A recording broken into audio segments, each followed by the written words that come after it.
Now, if you're reading the chapter and reading the notes, you'll be able to patch it together. But it's hard when you approach the material sort of in isolation. It's not going to make sense in isolation.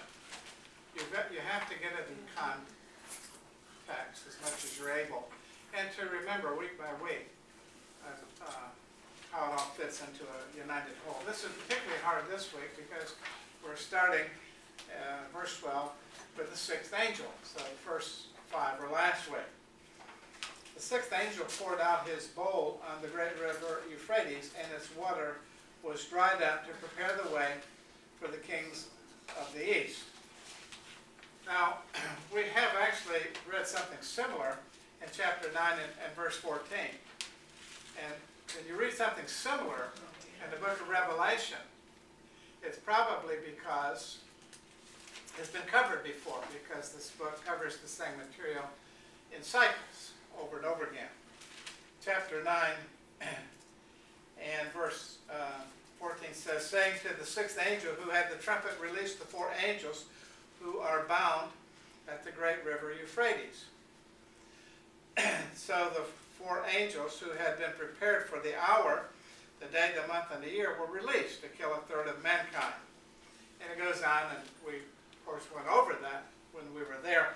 And now we have some more information, or on the same subject, approached from a little bit different angle, and told the story told a little bit different way. The sixth angel poured out his bowl on the great river Euphrates, and its water was dried up to prepare the way for the kings of the east. Of course, the water of the Euphrates is literally not dried up, per se. Although Darius the Mede did create a canal and went around the river, sort of dried it up so his armies could get under the city of Babylon through the water gates that flowed through the city. In some way that's possible. Certainly the great engineers of any generation could do that if they had to. But that's really not what it's speaking of, literally drying up the waters of the Euphrates. Symbolic language simply to refer to the fact that God is making it easy for something to happen.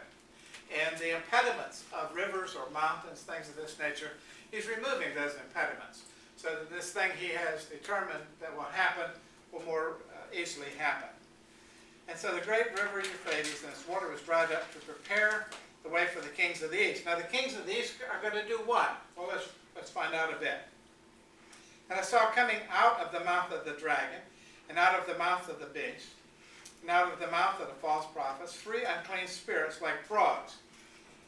Remember, we've discussed how the book of Revelation is a new Exodus, and how these plagues are very often telling the story over again of the plagues of the book of Exodus. So we see a lot of symbolism designed to draw our attention to the fact that what God did in the Exodus, he is now doing again. That is, he is removing his people from Egypt. And then he's judging Egypt for their sin.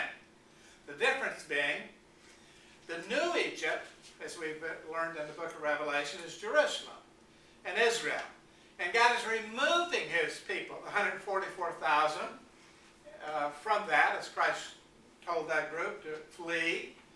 And they did flee. And now God's judging that Egypt, the persecutor of his people. And that's exactly what Judaism was at this time, the great persecutor of the people of God. And he's judging them for their sin and for many sins. For the sins that have been accumulated from the murder of Abel all the way up to the murder of the last prophets, and especially the murder of Jesus Christ himself. It's time for that to be addressed. These 3 unclean spirits like frogs are, number one, symbolic of the judgments that came on Egypt 1,400 years earlier. And we're told, for they are demonic spirits, performing signs, who go abroad to the kings of the whole world to assemble them for the battle of the great day of God the Almighty. Now, why did we have to have this supernatural power to convince the kings of the world and to convince the kings of the East to come to this battle? And I think the answer to this, if you remember, is that the Roman Empire is in disarray. Rome no longer has control over its empire. From England all the way to the other side of the Euphrates and all points in between, the Roman Empire is fighting civil war.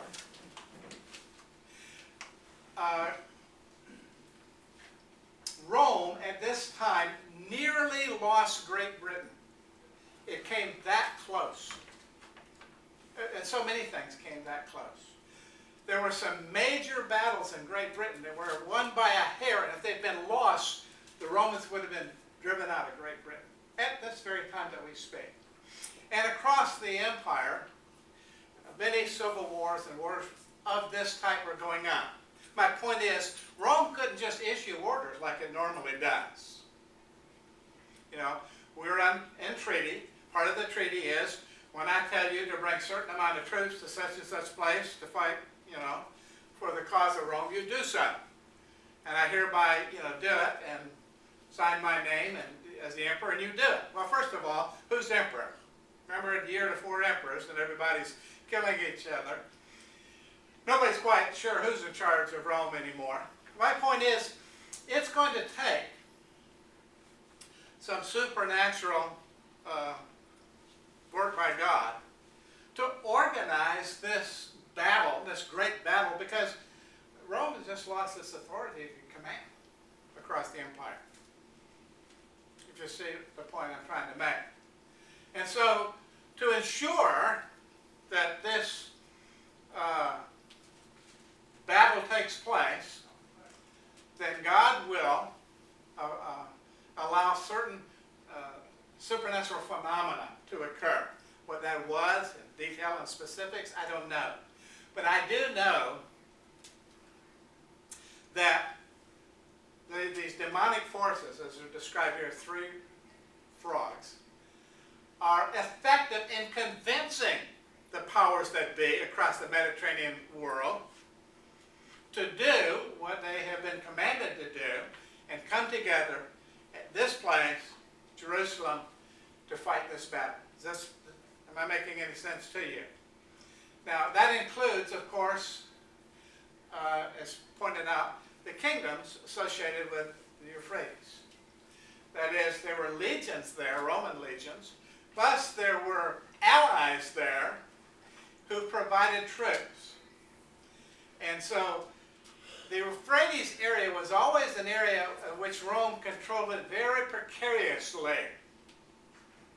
And we're always on the verge of wars with the Scythians and other enemies of Rome in that location. And so what the Bible is telling us, that those issues are going to be set aside.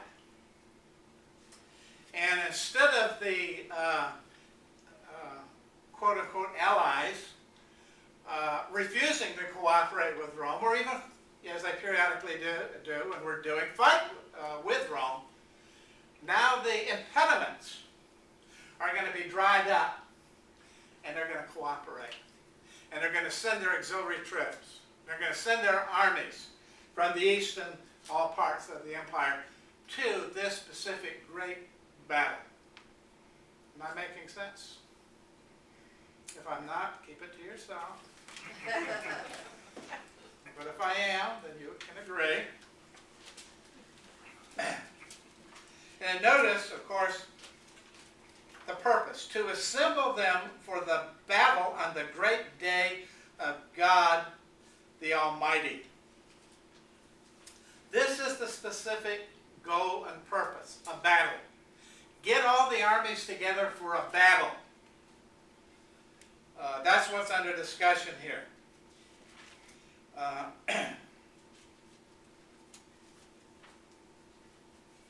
you look in chapter 17, one chapter over in verse 17, and there it says, "For God has put it into their hearts to carry out his purpose by being of one mind and handing over their royal power to the beast until the words of God are fulfilled." You see how that comment in Revelation 17 is exactly what I just said here in reference to 16. Repeated again in 17. God put it in their heart to do this thing, so that his purpose and the destruction of Jerusalem would take place. Do you see it? Are you feeling it? Do you see it? I want you to, of course. Now there is this, we're going to skip verse 15 a minute for a second here, and focus on the two verses, one before and one after. "To assemble them for the battle on the great day of God the Almighty, and they assembled them at the place that in Hebrew is called Armageddon." So when you take that parenthetical phrase out of there, see how it flows, purpose of assembling, and they assembled, and the place they assembled is Armageddon. Now I will try to deal with verse 15 now. "Behold, I am coming behold, I am coming like a thief." Now we read phrases like this in the ministry of Christ. For instance, Matthew 24:43. 24:43. And we read, "But know this, that if the master of the house had known in what part of the night the thief was coming, he would have stayed awake and would have not let his house be broken into." This idea of staying awake, protecting your home, your responsibility, because thieves will come along and steal what you've got. This metaphor, so to speak, was used by Jesus in his ministry, right here in a prophetic passage. Matthew 24 is a prophetic passage, to say, be on guard. I'm coming, and if you're not watching, you're going to fail in your responsibilities to be alert and to be obedient to the things of God. That's what that's trying to say. Now, still in Revelation, we're still hearing that. I'm coming like a thief, that is, at a time you do not know. But the thing we want to note is he is saying, I am coming. We keep hearing that all through the book of Revelation. And blessed is the one who stays awake. He's called us to spiritual alertness, not the physical, sleep deprivation, but the spiritual alertness. In the generation in which he spoke, Jesus, of course, said the things he was discussing, this generation will pass away till all these things are fulfilled. He's called them to an alertness. And the writers of the various epistles are telling us that, it is the last hour, or phrases of this nature all through the New Testament. So there is a call to alertness, because something is about to happen by the various writers of the New Testament. So blessed is the one who stays awake, keeping his garments on. Well, most of us keep our garments on. What's that about? That he may not go about naked and be seen exposed. Okay? We got to assume that's metaphorical. Yes, what's the story behind that? Well, it's a Jewish story, and it's just as Christ would use the breaking in by a thief illustration, that showed us how you can't be sure when somebody's coming. So he's using something here that's common knowledge to them, and not to us, however. There were temple guards, as you probably know. And these temple guards, of course, had not only day watches, but night watches. Well, what did guards tend to do at night? Fall asleep. They tend to fall asleep. And so the head of the guard, he'd go around, and this is recorded, in history, as the methodology they would use to ensure alertness of the guards.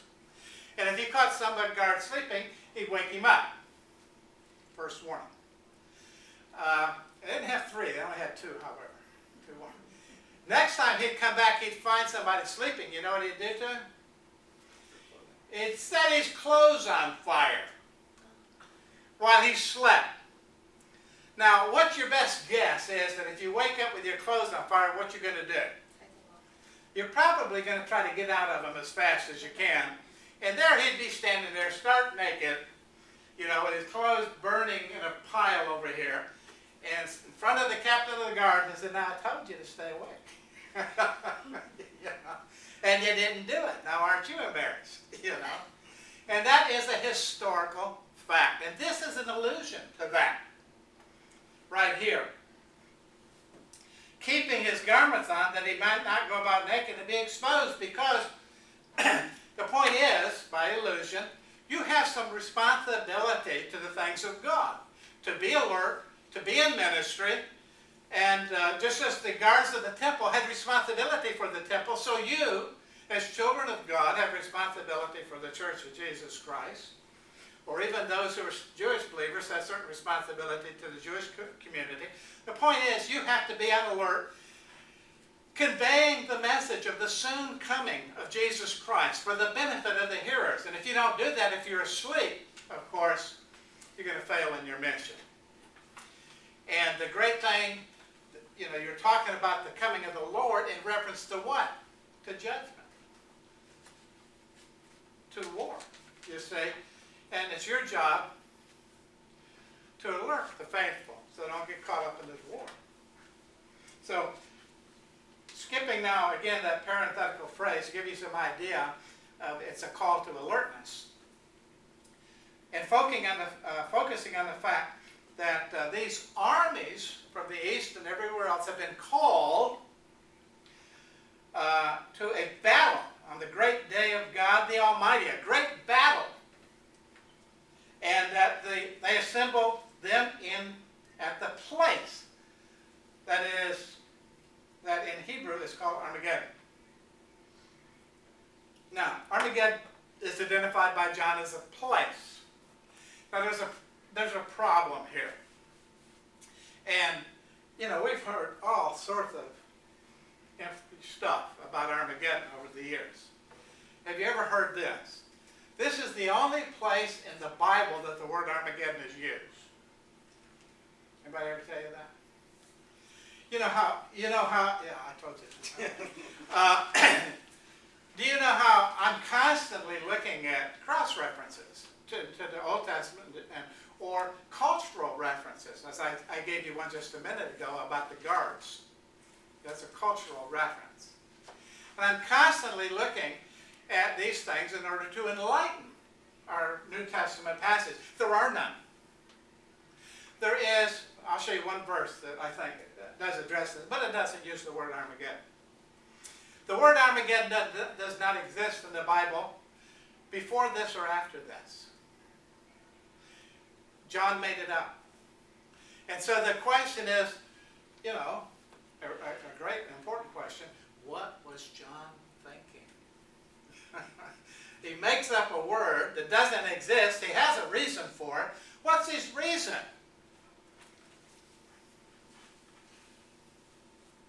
You're waiting for an answer.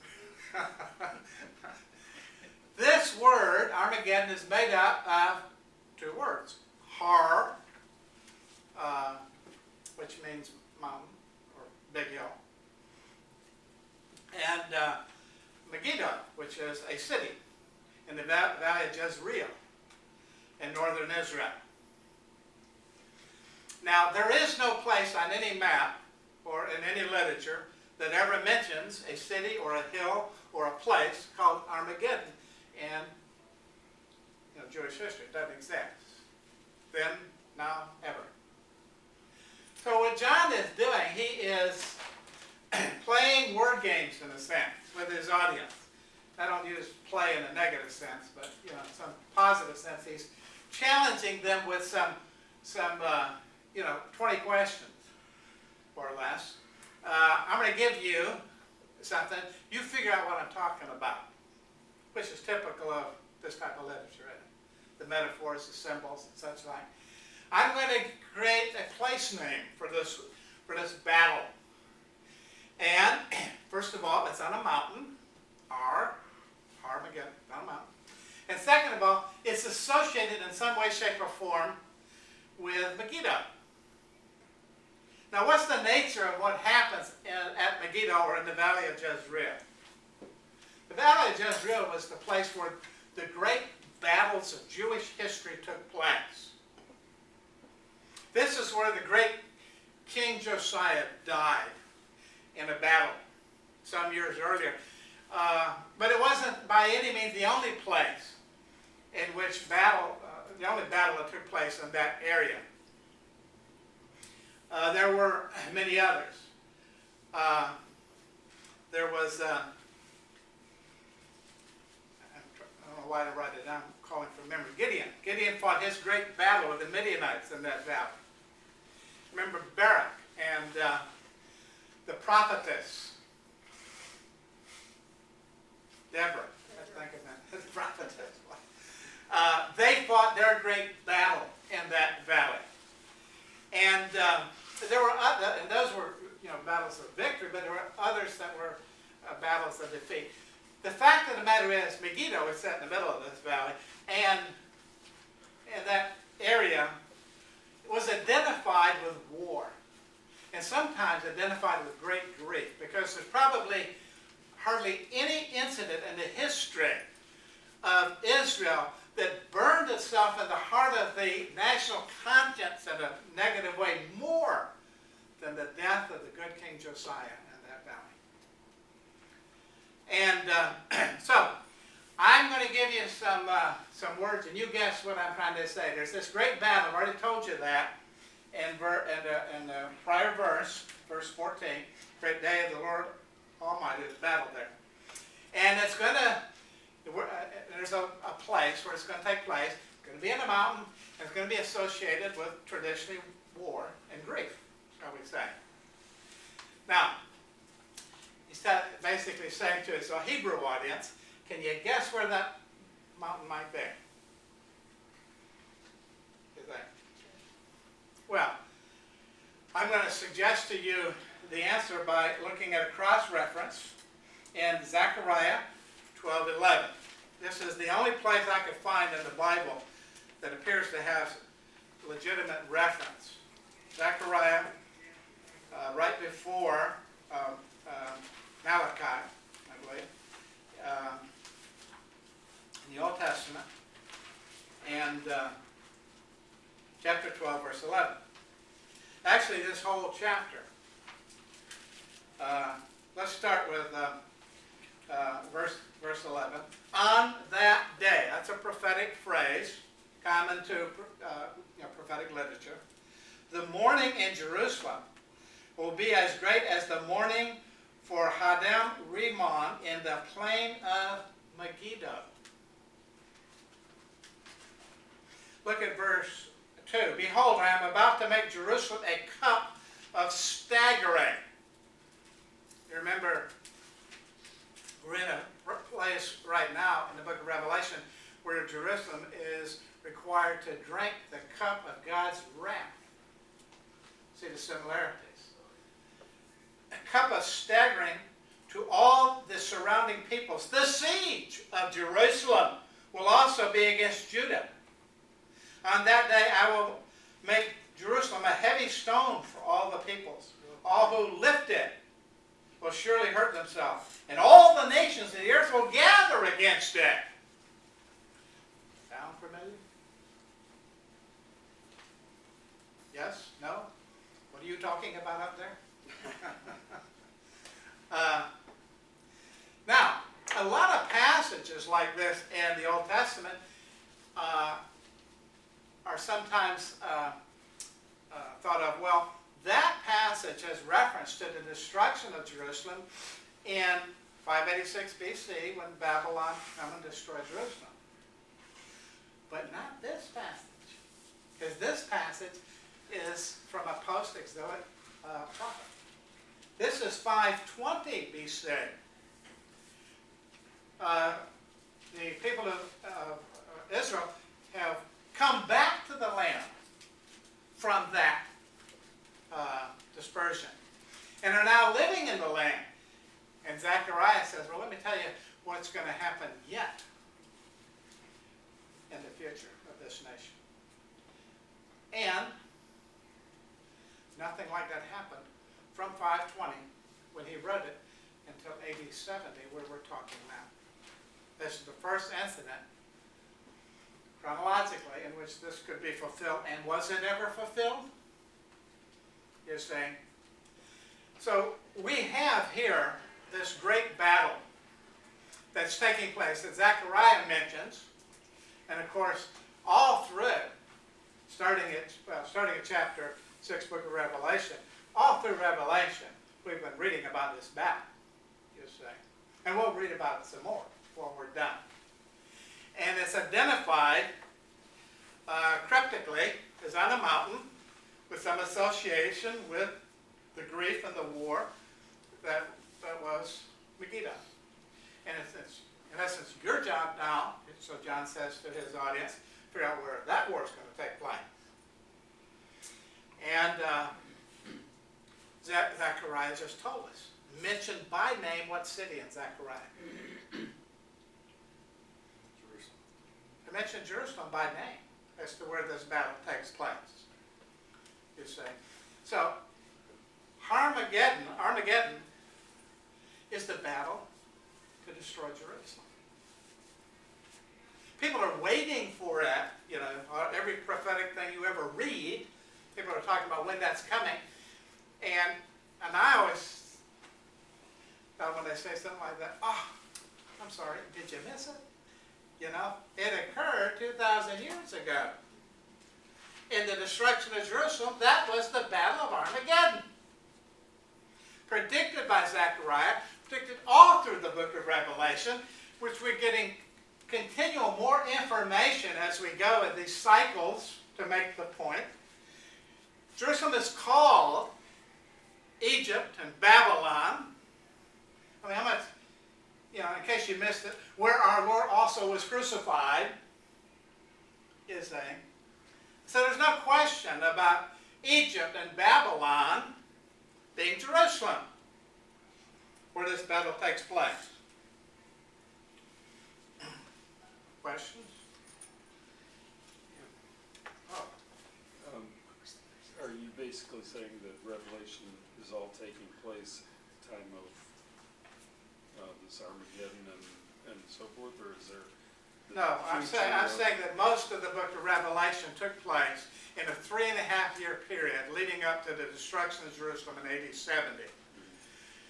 3.5 years earlier, Nero issued an edict to destroy Israel and Jerusalem. So is this the tribulation that we always hear about then? Well, this and is so forth? the great tribulation mentioned in the book of Revelation was the 3.5 years war that the inhabitants of Israel and Jerusalem experienced, especially the people in Jerusalem as they were starving to death, undergoing disease, undergoing warfare, civil warfare amongst themselves, eating the bodies of their children, and on and on. This was the Great Tribulation.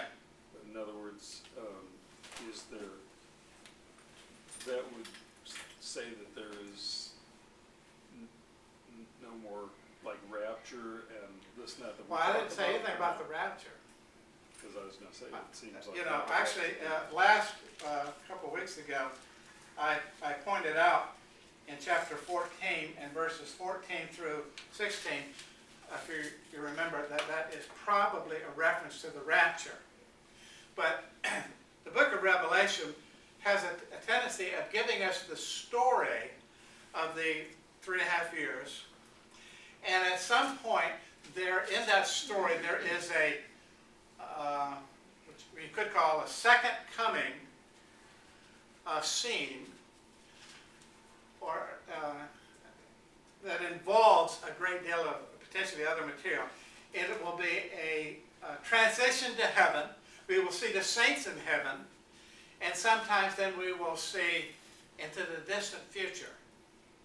And then when John finishes that, then he'll bring us back here and start us all over again in this cycle of explanation. But we will see about 7 second comings in the book of Revelation. And they're all the same second coming, so to speak. The judgment coming. A judgment coming. And being told in cycle format. That's the point I'm trying to make here, and through the whole book. Is it to say then that what God does at one period of time, he's going to do it in another period of time, and another period of time? No, it's the same. No, it's not different periods. That same period. It's a 3.5-year period, right here, that culminates in AD 70. These cycles are discussing that same period, not a different period. Always discussing that one period from different facets and different angles with new information. Now, not having been in the class from day one, this is not utterly strange to you, I suppose, but the rest of the class understands, because we have made considerable effort to unpack that point of view. And I do have a book on the book of Revelation that you can get and read if you care to, that will explain that as well. And so, if you or others wonder, what about this Battle of Armageddon? Well, it was the same battle found all through the book of Revelation, the battle for the destruction of Jerusalem in AD 70. And it's an emotional, made-up word of parts designed by John, again, to give you new information from a different angle. There's going to be a great battle. Where's that battle going to take place, by the way?